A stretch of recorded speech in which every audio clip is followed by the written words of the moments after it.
In our previous video, we talked about why automotive regulations are very crucial.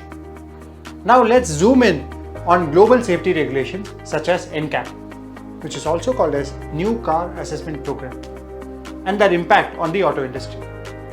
NCAP, which started in the US in the 1970s, has expanded globally with branches like Euro NCAP, Latin NCAP, and Global NCAP. These independent organizations run rigorous crash tests on new cars and rate them with a star system.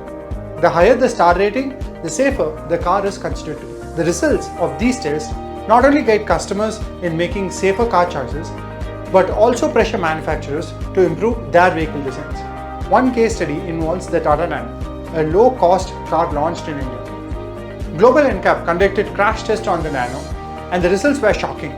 The car received 0 stars.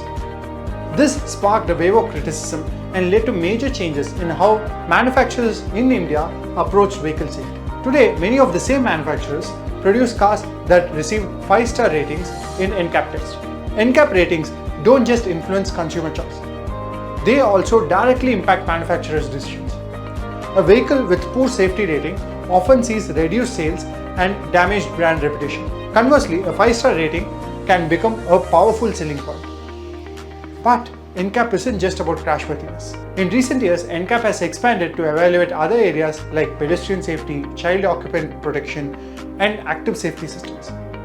For example, Global NCAP now includes assessments for autonomous emergency braking, AEB, and lane support systems. These changes are pushing manufacturers to adopt newer safety technologies more quickly. So, next time you're shopping for a car, take a closer look at NCAP rating of the car. It could mean the difference between life and death sometimes.